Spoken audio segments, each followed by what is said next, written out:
Functions of commercial bank start करते हैं। सबसे पहले कौन बताएगा कमर्शियल बैंक क्या होता है? प्राइवेट बैंक, वो एक एग्जांपल हुआ।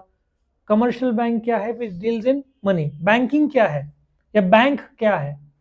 सबसे पहले बैंक और बैंक के बीच में फर्क बच्चे लोग बता ही नहीं पाते। बैंक और बैंकिंग के बीच में क्या फर्क है, कौन बताएगा? बैंक एक संस्था है जो पैसों में डील करता है, उसमें प्राइवेट बैंक जो बोला है प्रकार है।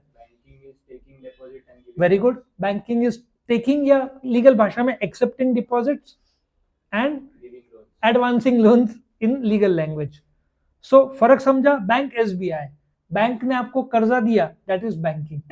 ठीक है, उसमें और भी है बहुत सारे टर्म्स और टर्मिनोलॉजीज है, हम उतना डीप नहीं जाएंगे। बैंक के लिए कौन सा लागू होता है कायदा? Banking regulation act of 1949। Banks का राजा आरबीआई, उसका आरबीआई एक्ट ऑफ 1934 लागू होता है। कोऑपरेटिव बैंक है, उसके लिए कोऑपरेटिव सोसाइटीज एक्ट 1960 लागू होता है, 1912 सॉरी। और महाराष्ट्र में रहा तो महाराष्ट्र कोऑपरेटिव सोसाइटीज एक्ट 1960। सो एक बैंक रहा उसको चार चार कायदे देखने पड़ते, चार भी नहीं पांच। एसबीआई कंपनी भी है, कंपनीज एक्ट 2013, फिर RBI act 1934, banking regulation act 1949, Maharashtra cooperative societies act 1960। Yes, मतलब महाराष्ट्र में एक कोऑपरेटिव सोसाइटी के लिए अलग एक्ट है, लेकिन फिर बाकी जो 28 स्टेट्स है उनके लिए एक ही है का? नॉर्मली कोऑपरेटिव, उसके लिए फिर मल्टी कोऑपरेटिव सोसाइटीज एक्ट लागू होगा। लेकिन यदि कोऑपरेटिव का बैंक की बात करते हो, महाराष्ट्र के भीतर ही रहेगा। ये जो भी अपने लक्ष्मी और झूलेलाल जलाराम बैंक है ना, महिला सहकारी समूह, ये सब महाराष्ट्र के भीतर ही है। आप इधर जाओगे ना दूसरे स्टेट में तो उनका अलग होगा। सो और इसमें भी कुछ कुछ कोऑपरेटिव सोसाइटी नासिक में तो नासिक में रहेंगे, बॉम्बे में भी मिलेंगे नहीं। सो ज्यादातर cooperative banks with in the state, और उसमें भी बहुत सारे विद इन द डिस्ट्रिक्ट रहते हैं, पूरा स्टेट में भी नहीं फैल पाते। कैसे फैलेंगे? महाराष्ट्र में 40,000 गांव है, 43,000 गांव है, उसमें कितने कोऑपरेटिव खोलेंगे वो लोग? ठीक है, तो सबसे पहले कंसेप्ट समझा, बैंकिंग इज एक्सेप्टिंग डिपॉजिट और उससे कर्जा देना। What is bank? संस्था, उसमें आपका प्राइवेट और पब्लिक और कोऑपरेटिव और बहुत सारे फॉरेन बैंक बहुत सारे आएंगे। Now functions of commercial bank. एक कमर्शियल बैंक क्या काम करता है? कमर्शियल बैंक में आपका एसबीआई, कमर्शियल बैंक में फिर प्राइवेट और पब्लिक वो सब आएगा। लेकिन नॉर्मल कमर्शियल बैंक क्या काम करता है? पहला, एक्सेप्टेंस ऑफ डिपॉजिट। डिपॉजिट के प्रकार कौन से होते हैं? सेविंग सुना होगा, सेविंग्स अकाउंट सुना होगा, तो जब आप सेविंग अकाउंट में पैसा डालते हैं दैट इज सेविंग डिपॉजिट। धंधे का अकाउंट कौन सा रहता है? उसमें डिपॉजिट करते हैं, उसको क्या बोलते हैं? Current deposit. फिर एक होता है एफडी, एक होता है रेकरिंग। कितने प्रकार के डिपॉजिट हुए? चार, सेविंग्स, करंट, एफडी और रेकरिंग। अच्छा, एफडी आप तुरंत विड्रॉ करोगे? नहीं। रेकरिंग आप तुरंत विड्रॉ करोगे? नहीं। ये टाइम के लिए ना, तो इसको देखो टाइम डिपॉजिट बोलेंगे आगे। और सेविंग्स अकाउंट से आप कभी भी विड्रॉ कर सकते हैं, करंट से कभी भी, उसको क्या बोलेंगे? Demand deposit. सो इकोनॉमिक्स की भाषा में जब मैं डिमांड डिपॉजिट बोलूं तो ऑटोमेटिक दो अकाउंट उसमें आएंगे, कौन से? करंट और सेविंग्स। टेक्निकली पहले सेविंग्स फिर करंट बोलना चाहिए, ठीक है। सो डिमांड डिपॉजिट एक है, कभी भी आप विड्रॉ कर सकते हो, लेकिन कितना भी नहीं। सेविंग्स अकाउंट मैंने उसी में बताया चैप्टर नंबर 4 में, लिमिट्स रहता है। आप यदि एटीएम विड्रॉल्स करोगे तो उसमें लिमिट है, आई थिंक 5 है, 3 इधर और 2 उधर। से टीयर 1 का अलग रहता है, टीयर 2 का अलग रहता है, उसके बाद चार्जेस रहते हैं। करंट अकाउंट कौन ओपन करता है? बिजनेसमैन। सेविंग्स अकाउंट कौन ओपन करता है? सैलरीड लोग या जिसके पास एक्स्ट्रा फंड्स है, ठीक है। Now come to time deposit. इसमें दो प्रकार के डिपॉजिट क्या है? एफडी और रेकरिंग। मैंने ऑलरेडी बताया अपना देश को प्रॉब्लम हो रहा है एफडी में। लोग म्यूचुअल फंड में पैसा डाल रहे हैं, लोग शेयर्स में डाल रहे हैं, लोग फॉरेक्स में इन्वेस्ट कर रहे हैं, म्यूचुअल फंड में काफी इन्वेस्ट हो रहा है। सो ये अच्छा भी है, बैंक्स के लिए बुरा है, बट देश के लिए अच्छा है, क्योंकि लोग समझ रहे हैं कि रिटर्न्स कहाँ पे ज्यादा हो रहा है। रेकरिंग में आप हर रोज या हर हफ्ते या हर 14 दिन या हर महीने में डाल सकते हो। रेकरिंग बहुत अच्छा सिस्टम है यंगस्टर्स के लिए। एसआईपी जिसको बोलते हैं, आप महीने में 50,000 कमाते हो तो 5,000 एसआईपी में डाल दो, वो जमा होते जाएगा, उसको टच भी मत करो, ठीक है। सो ये रिकरिंग हुआ। कौन रिकरिंग यूज करता है? जो गल्ले रहते हैं ना, जिनके एवरीडे कलेक्शन रहता है, वो आता है शाम को कलेक्ट करने का, 500 100 500 1000 रुपए लेके जाएगा, तो समझता भी नहीं, लेकिन 3 4 5 साल में अच्छा बिल्डअप होता है वो, ठीक है। सो ये डिपॉजिट्स था। ये डिपॉजिट का बैंक क्या करेगा? लोन देगा, ठीक है। सो यहाँ पे आते हैं, अभी यहाँ पे कहाँ गया? ये रहा, रिकरिंग डिपॉजिट का एक्सटेंशन इन्होंने इधर दिया है। फिर अब उस पैसे से क्या करेंगे, लोन देंगे। किसको देंगे, जिसको जरूरत है। बैंक कर्जा देगा और लेने वाला, मैंने ऑलरेडी बताया 10,000 से कम मैक्सिमम डूब रहा है।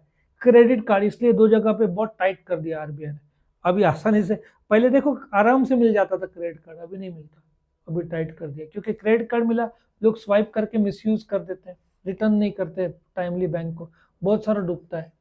3 महीने के ऊपर डूबा तो क्या बोलते हैं उसको, एनपीए सुना है, नॉन परफॉर्मिंग एसेट। कर्जा आपका मिस भी होता है 1 महीना तो चलेगा, 3 महीने के ऊपर भगवान के लिए होने मत दो, क्योंकि वो एनपीए जाता है रिजर्व बैंक ऑफ इंडिया का सिविल में नाम। एक हफ्ते महीना टूट गया तो बैंक को इन्फॉर्म करो, 2-3 महीना तक चलता है, आप बच जाओगे, लेकिन 3 महीने के ऊपर आपका फिर नाम खराब होगा। सिविल का स्कोर रहता है वो कम हो जाता है। सिविल का स्कोर आई थिंक 100 से कुछ 900 तक है, जितना ज्यादा रहेगा उतना अच्छा आपको सस्ते में कर्जा मिलता है। आज के तारीख में आपको कर्जा बैंक क्या बोलेगा, पेपर्स दिखाओ, 1 मिनट में उनको ट्रैक होता है, बोलते हैं ना 1 घंटे में लोन ले जाओ। क्या ट्रैक करते हैं वो लोग, सिविल। आपका आधार कार्ड सब जगह कंपलसरी किया है, आया समझ में, पैन कार्ड सब जगह कंपलसरी है। आज बोलते हैं ना, गूगल आपको ट्रैक करता है ना, आपने सपोजली मेक माई ट्रिप देखा तो फेसबुक में गए, वहां पे भी ऐड शुरू होता है। गवर्नमेंट का भी आपको ट्रैक होता है, आप कहाँ क्या खर्चा करते हो ना, गवर्नमेंट को सब पता रहता है। At the end of the year income tax department की तरफ से आता है, ये आपने पूरे साल में खर्चा किया।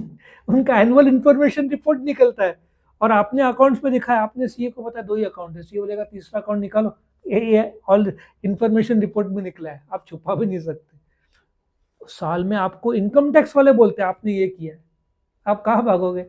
बहुत टाइट कर दिया गवर्नमेंट ने, इसलिए गवर्नमेंट का टैक्स कलेक्शन बढ़ गया, लोग डरने लग गए। ठीक है, सो लोन्स एंड एडवांसेस अगेन, उसमें 3 प्रकार के लोन्स कौन से होंगे, शॉर्ट टर्म, मीडियम टर्म और लॉन्ग टर्म। ठीक है, और फिर एंग्जिलरी फंक्शंस कौन सा, आपको डेबिट कार्ड, यूपीआई। यूपीआई तो खैर आरबीआई की तरफ से, लेकिन बैंक्स, कमर्शियल बैंक्स भी ऑफर करते हैं तो चलेगा। फिर और सॉरी, एनईएफटी ऑनलाइन ट्रांसफर होगा। एनईएफटी और आरटीजीएस अगेन उसी में मैंने लिया था। एनईएफटी 2 लाख से कम है, 2 लाख के ऊपर। क्रेडिट नोट भी बोल सकते हैं, ठीक है, लेकिन क्रेडिट नोट व्यापारी एक दूसरे से करते हैं। हाँ, ओवरड्राफ्ट आएगा, तो कैश क्रेडिट शायद बोलना चाहता था, सीसी जिसको बोलते हैं। क्रेडिट नोट अलग चीज है, ठीक है। Debit note, credit note accounts में आएगा, और ये जो है ना, अभी कौन सा बोला मैंने,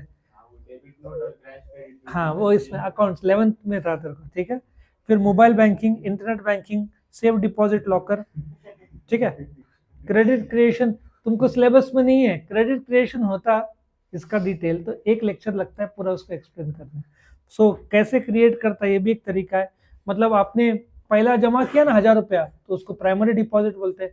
उसमें से बैंक किसी और को कर्जा देगा 800, किसी के अकाउंट में डालेगा, उसको डिराइवेटिव डिपॉजिट बोलते हैं। मतलब बैंक्स लोन पैदा करता है बिना कैश प्रिंट किए, उसको मल्टीपल क्रेडिट क्रिएशन बोलते हैं। लेकिन लकीली वो क्वेश्चन हटा दिया सिलेबस से। तुम सिर्फ ऐसा बोलो कि बैंक्स को जो डिपॉजिट मिलता है उसमें से बैंक कर्जा क्रिएट करता है, उस कर्जा क्रिएट करने को क्रेडिट क्रिएशन बोलते हैं। मतलब विदाउट प्रिंटिंग द करेंसी देश में उतना कैश बढ़ता है।